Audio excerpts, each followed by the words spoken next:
দেখতে পাচ্ছেন যে কতটা ভয়ঙ্কর আয়নাঘর। দিনের বেলাতেও ঘুটঘুটে অন্ধকার থাকে আয়নাঘরের ভিতরে। আয়নাঘরে মানুষজনদের এবং বন্দীদের এমনভাবে শাস্তি দেওয়া হতো যা দেখলে আপনার লোম দাঁড়িয়ে যাবে। যারা সরকার বিরোধী কথাবার্তা বলতো কিংবা যারা সরকার বিরোধী ছিল অথবা অন্যায়ের প্রতিবাদ করত, তাদেরকে রাতের আধারে অথবা দিনের বেলাতে গুম করে দেওয়া হতো। তাদের কোনো অস্তিত্বও খুঁজে পাওয়া যেত না। তাদেরকে নিয়ে এসে এই আয়নাঘরে বন্দি করে রাখা হতো। দিনের পর দিন তাদের উপর চালানো হতো অমানবিক নির্যাতন। আর এই আয়নাঘরের ভিতরে রয়েছে অনেকগুলো গণকবর। এইসব গণকবরে রয়েছে নিরপরাধ অনেক ব্যক্তির লাশ। চারদিকে শুধু কঙ্কাল পড়ে আছে এই রুমটাতে। এবার যদি আমরা একটু সামনের দিকে এগোই তাহলে দেখতে পাচ্ছি যে মানুষ মরে পচে আছে। এছাড়াও শত শত লাশ পড়ে আছে প্রত্যেকটা রুমে। বিশেষ করে ডিবি হারুন আয়নাঘরে সবাইকে ধরে নিয়ে আসতো এবং এখানে নিয়ে এসে তাদের উপরে অমানবিক নির্যাতন চালাতো। অনেকের হাত পা কেটে এখানে কবর দিয়ে দেওয়া হতো। আবার অনেকের কিডনি, চোখ এবং অন্যান্য অঙ্গ প্রত্যঙ্গ বিক্রি করে দেওয়া হতো। আয়নাঘরের ভিতরের দৃশ্য দেখলে মনে হয় যে এটা যেন একটি পৃথিবীরই জাহান্নাম। আমারই গায়ের লোম দাঁড়িয়ে যাচ্ছে। আমরা যখন আরেকটু সামনের দিকে এগোচ্ছিলাম, আমার বুক ধড়ফড় করছিল যে কতটা ভয়ঙ্কর আয়নাঘর। বর্তমান যুগে এসেও যে মানুষের প্রতি মানুষ এমনভাবে নির্যাতন চালাতে পারে তা এই আয়নাঘর না দেখলে বুঝতে পারতাম না। বন্ধুরা, এই আয়নাঘরের ভিতরে গুম করা হয়েছে প্রায় কয়েক হাজার মানুষ, যাদের অস্তিত্বও নেই বর্তমানে। আর আয়নাঘরে যাদের বন্দি করে রাখা হতো তাদেরকে দিনের পর দিন খাবার দেওয়া হতো না। যদিও মাঝে সাঝে খাবার জুটত, সেটা হতো ক্যাকটাসের কাঁটা অথবা খেজুরের কাঁটা অথবা ভয়ঙ্কর কোনো খাবার, অথবা পচা বাসি এঁটো খাবার তাদেরকে দেওয়া হতো, যেগুলো খেয়ে অসুস্থ হয়ে পড়তো বন্দিরা। এমনকি তাদের খাবার পানিও দেওয়া হতো না। অনেক কয়েদিরা নিজেরা প্রস্রাব করে নিজেদের প্রস্রাব নিজেরাই খেত। এভাবে তাদের তৃষ্ণা নিবারণ করত। এমনকি কয়েদিদের বন্দি করে তাদের গোপন অঙ্গে ইট বেঁধে দেওয়া হতো, যাতে করে তারা আরও বেশি কষ্ট পায়। এভাবে দিনের পর দিন রাতের পর রাত আয়নাঘরের ভিতরে নির্যাতন চালিয়েছে ডিবি হারুন সহ তার দলবল। আর এদেরকে ক্ষমতা দিয়েছে শেখ হাসিনা। শেখ হাসিনা যে কত বড় স্বৈরশাসক ছিল তা এগুলো দেখলেই বোঝা যায়। হাসিনার পালিত কুকুররা এইসব কাজকর্ম করত এখানে। মদ খেয়ে দিনের পর দিন নির্যাতন চালানো হতো এইসব মানুষদেরকে। বন্ধুরা, আয়নাঘরের ভিতরে যে বড় একটি গণকবর পাওয়া গেছে সেগুলো আমি আপনাদেরকে এই ভিডিওর শেষের দিকে দেখাবো, যেগুলো দেখলে আপনার চোখের পানি ধরে রাখতে পারবেন না। আসুন বন্ধুরা, এবার আমরা আয়নাঘরের ভিতরের বেশ কিছু দৃশ্য আপনাদেরকে দেখাই। এখন আপনারা দেখতে পাচ্ছেন যে আয়নাঘর কতটা অন্ধকার এবং কতটা গভীর, যেখানে সূর্যের আলো প্রবেশ করে না। এমনকি সাংবাদিক থেকে শুরু করে কাউকেই এর ভিতরে প্রবেশ করতে দেওয়া হতো না। যদি স্বৈরশাসক হাসিনার পতন না ঘটত তাহলে হয়তো আমরা আয়নাঘর সম্পর্কে কিছুই জানতে পারতাম না। সম্প্রতি বাংলাদেশের আয়নাঘরের সামনে অনেক মানুষ আন্দোলন করায় বিনা অপরাধে যারা আয়নাঘরে বন্দী ছিল তাদেরকে মুক্তি দেওয়া হয়েছে। তারা আয়নাঘর থেকে বের হয়ে বলে যে তারা কখনোই এমন কোনো কিছু দেখেনি।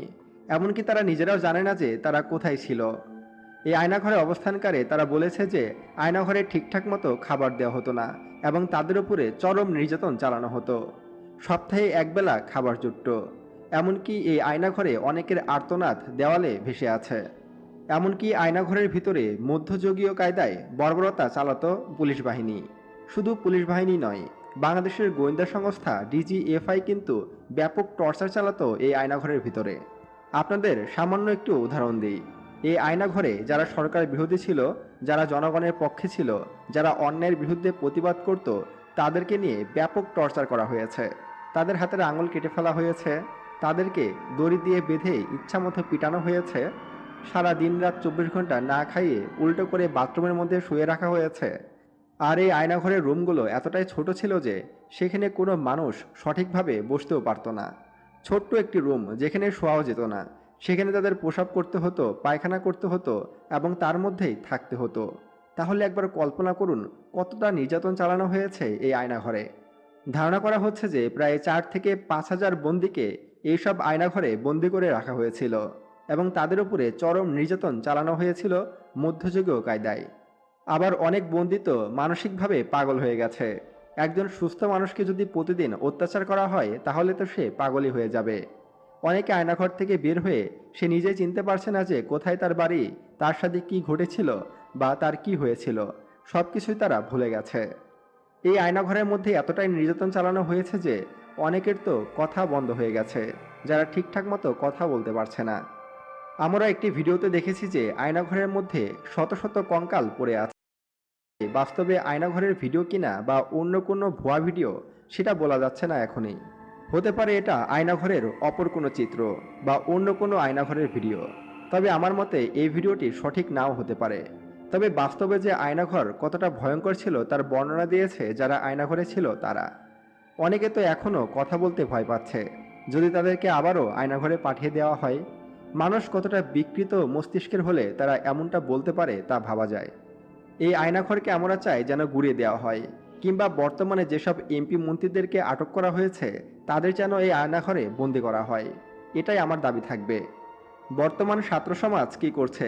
তারা কি পারছে না এইসব আওয়ামী লীগ নেতাদেরকে এই আয়নাঘরে বন্দি করতে? তাদেরকেও মধ্যযুগীয় কায়দায় নির্যাতন করা হোক।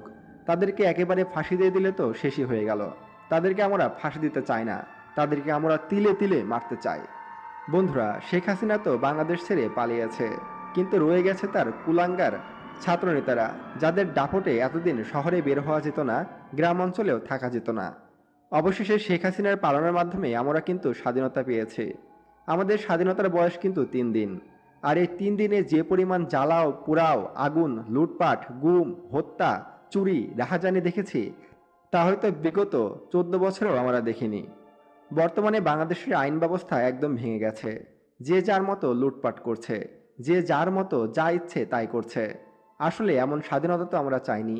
আমরা চেয়েছি সবকিছু একটা নিয়মের মধ্যে আসুক, সবকিছু সৎভাবে হোক, সুষ্ঠুভাবে হোক, বাংলাদেশ আবারও এগিয়ে যাক। কিন্তু আমরা যা দেখতে পাচ্ছি যে বাংলাদেশ হয়তো আরও পিছিয়ে যাবে। এই জাতি যে অসভ্য জাতি আর এই জাতি যে মূর্খ জাতি তা আবারও প্রমাণ করে দিল এই গত 3 দিনের মধ্যে। আমরা স্বাধীনতা চেয়েছি, তার মানে এই নয় যে আমরা জ্বালাও পোড়াও, হত্যা, গুম, রাহাজানি এসব চেয়েছি। কিন্তু আমরা তো বাঙালি, আমরা তো এসব কাজে ওস্তাদ। এমনকি জাতির জনক বঙ্গবন্ধু শেখ মুজিবুর রহমান, যার জন্য আমাদের বাংলাদেশ স্বাধীন হয়েছে, তাকেও অপমান করতে বাদ দেয়নি আমরা। তার মূর্তি সব ভেঙে ফেলেছি। যেহেতু ইসলামে আছে যে মূর্তি ভাঙা ফরজ, সেহেতু আমাদের মূর্তি ভাঙাটা ঠিক আছে। কিন্তু তার মূর্তির উপরে হিসু করা, তার মূর্তির উপরে জুতা ঝোলানো, এসব কোনো বাঙালি করতে পারে না। তবে সেটা যাই হোক, বাংলাদেশের সাধারণ মানুষের ক্ষতি করা কিন্তু কারো উচিত হচ্ছে না। আমি সম্প্রতি দেখছি যে বাংলাদেশের ডাকাতি, রাহাজানি ইত্যাদি অনেক বেড়ে গিয়েছে। এসবকে সুষ্ঠুভাবে সমাধান করতে হবে। তা না হলে এর দায় কিন্তু ছাত্রদেরকে নিতে হবে। যে ছাত্ররা আন্দোলন করে শেখ হাসিনাকে বাংলাদেশ থেকে তাড়িয়ে দিয়েছে, স্বাধীন বাংলাদেশের আশায়, সেই ছাত্রদেরকেই কিন্তু আবার সবকিছু গুছিয়ে নিতে হবে। এখন আমরা স্বাধীন, এখন আমরা চাইলে সবকিছুই করতে পারবো। আসুন আমরা সকলে মিলে সুন্দরভাবে দেশটাকে গড়ি, দেশটাকে নতুনভাবে সামনের দিকে এগিয়ে নিয়ে যাই। কে আওয়ামী লীগ, কে বিএনপি, কে ছাত্রলীগ, কে অন্য কোনো দল, সেসব দেখার বিষয় এখন না। এখন আমাদের সবারই লক্ষ্য দেশটাকে এগিয়ে নিয়ে যাওয়া। কারণ বাংলাদেশ অনেক পিছিয়ে গেছে। আমাদের রিজার্ভের অবস্থা